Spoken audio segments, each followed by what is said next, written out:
BP ఆడ తయారవుతుంది. అదే అంటున్నారు కదా, మనకి ఏం తెలిసిపాడే, ఆ పోలీసు వాళ్ళు ఇంటెలిజెన్స్ వాళ్ళు చేస్తారు జనరల్గా.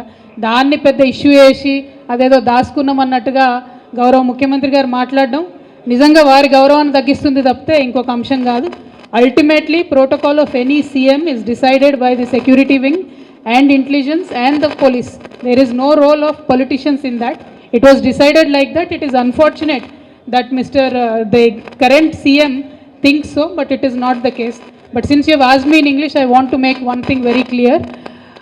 We are from the state of Telangana, from the district of Warangal, demanding a national project status to be given to the South Indian, very big popular Jatara, which is called as South Indian Kumbh Mela, the Sammakka Saralamma Jatara. This is the highest conglomerate of tribal population of this country. This has to be respected.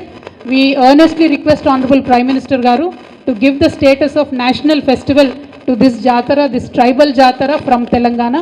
We have given number of representations to Honorable Prime Minister Garu earlier. So we really wish and pray that he will take it up immediately.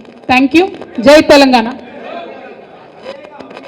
చెప్పిన కదన్నా, నేను సమ్మక్క జాతర ఉన్నది, బస్సులు ఎక్కువ పెట్టాలన్నా, ప్రజలకు ఇబ్బంది లేకుండా సౌకర్యాలు కల్పించాలన్నా. ఒక్క నిమిషం. ఇప్పుడు 5 ఏళ్ళు మేము ఒక్కటే చెప్తున్నాం, ఎక్కడ తీస్తామని అంటలేము. వాళ్ళకి అన్ని తీర్ల మద్దతు ఇస్తాం. వాళ్ళ ప్రభుత్వం వాళ్ళ ఎన్నికల మేనిఫెస్టోలో ఏం పెట్టిందో అది చేసేదాకా నిలదీసుడు ఖాయం. దాంట్లో ఏం లేదు. వాళ్ళు ఏదైతే ఎన్నికలలో ప్రకటించారో 100 ప్రకటించారో 100 దేశదాకా నిలదీసి ఏర్పాటు చేస్తాం. బీఆర్ఎస్ పార్టీకి కాంగ్రెస్ పార్టీకి కేవలం 1.7% ఓట్ల తేడా మాత్రమే. ఉప్పెనలాగా గెలుసుడు, ఏదో ప్రజలు మమ్మల్ని తిరస్కరించుడు అన్నది జరగలేదు. కన్ఫ్యూజన్లో లోకల్ ఇష్యూస్తోని అనేకమైనటువంటి అంశాలతోని ఇట్లా ప్రజల నిర్ణయం వచ్చింది. అయినప్పటికీ ప్రజల నిర్ణయాన్ని డెఫినెట్గా గౌరవిస్తాం, అన్ని రకాలుగా సహకరిస్తాం. మా నాయకుడు చెప్పారు 100 రోజులు సైలెంట్ ఉండమని. డెఫినెట్గా సైలెంట్గా ఉన్నాం. జరుగుతున్నటువంటి కార్యక్రమాల్లో ప్రజలు పడేటటువంటి ఇబ్బందిలో సూచనలు మాత్రమే చేస్తున్నాం, కార్యాచరణ ఏం చేస్తలేం. 100 రోజుల తర్వాత కార్యాచరణ ఉంటుంది. Thank you.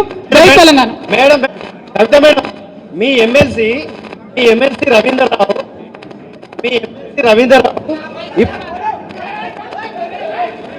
Madam, me MLC Ravindra Rao ఇప్పుడు ఓపెన్ చేస్తారా? డెఫినెట్గా పార్టీలో ఆలోచించుకుంటాం కదా బ్రదర్, ప్రెస్లో చెప్పాం కదా, పార్టీలో ఆలోచించుకుంటాం. Thank you. జై తెలంగాణ.